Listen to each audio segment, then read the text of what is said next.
What are we doing here? And where are we gonna go? It's like we just woke up one morning, and then it's welcome to the show.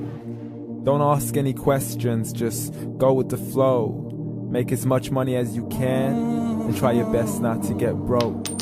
Copy everything you see on the TV, from the hairstyles to the clothes, and don't think too often, just do exactly as you're told. And if you ever get confused, then just turn towards the alcohol. You'll still hear your thoughts, then just turn up the radio as you learn to live a lifestyle of drugs, sex, and rock and roll.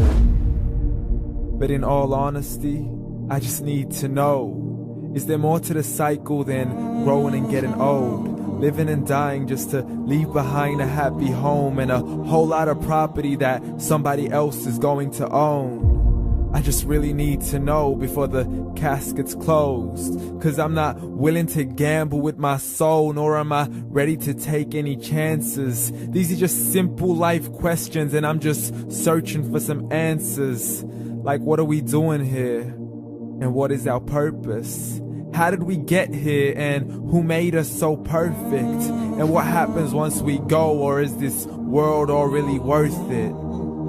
Questions we don't answer because apparently we don't really have to. There's no purpose to this life and our existence is merely natural. Then in that case, please let me ask you, did you create yourself, or was it somebody else who had fashioned you? 'Cause you're a being that's impeccable, faultless and unparalleled.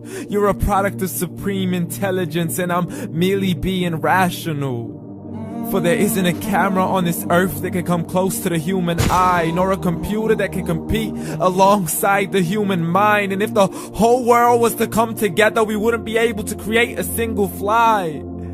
So many signs, yet we still deny. As science tries to justify that all this could come from none, when it's a simple sum. 0 plus 0 plus 0 cannot possibly ever give you 1. So from where did all this order come?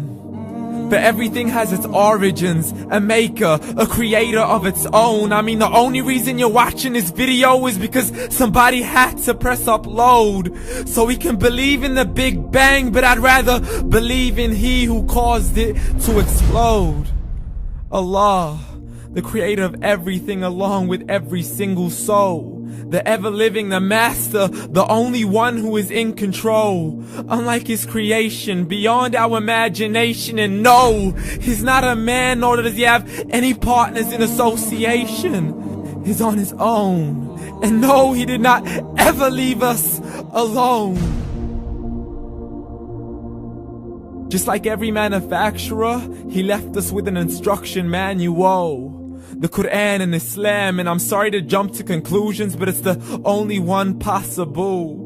The only definition of God is the one and only supreme being. It's logical, a book with 0 contradictions, with miracles that are both scientific and historical, all revealed over 1400 years ago.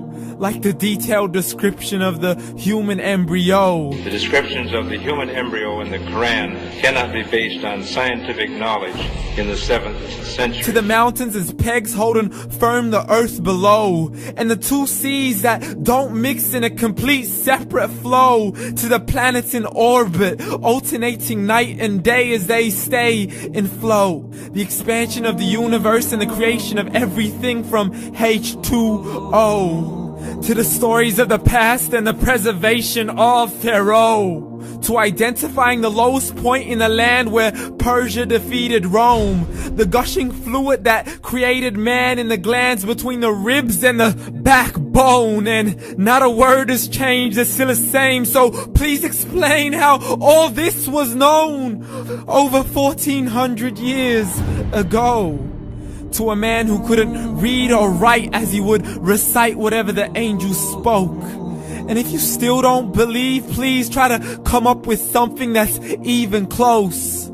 But you can't, so we took God as a mockery and his messengers as a joke. Muhammad could not read or write. How's somebody who can't read or write gonna start a religion? Dismissed his scriptures as legends and tales of the ancient folk, as we live life according to our whims, desires, and hopes. saying this life is the only home we will ever know. We will live then die, then simply turn to bones. YOLO! Correction, after the grass dies, the rain arrives and it regrows, and Allah promises to do the same thing to your very soul and bring you back from your very fingertips to your toes, as the all-seeing supreme being watches us so close, and we are surely being tested in our wealth, our health, and our self, and everything that we've been blessed with. So believe, for we will surely be resurrected and be brought back to our Lord and account for every single deed, as He hands us our books and orders us to read. From the bad to the good and everything in between. You yourself are sufficient for your own accountability, so don't be mad at me. You are the one who thought He wouldn't come back to me. I gave you a whole life long to search after me, but you were busy in all that which was temporary. So read, and glad tidings to all those who believed. And if you disbelieve, read. And don't let that day be the first day you find out what your life really means. Read.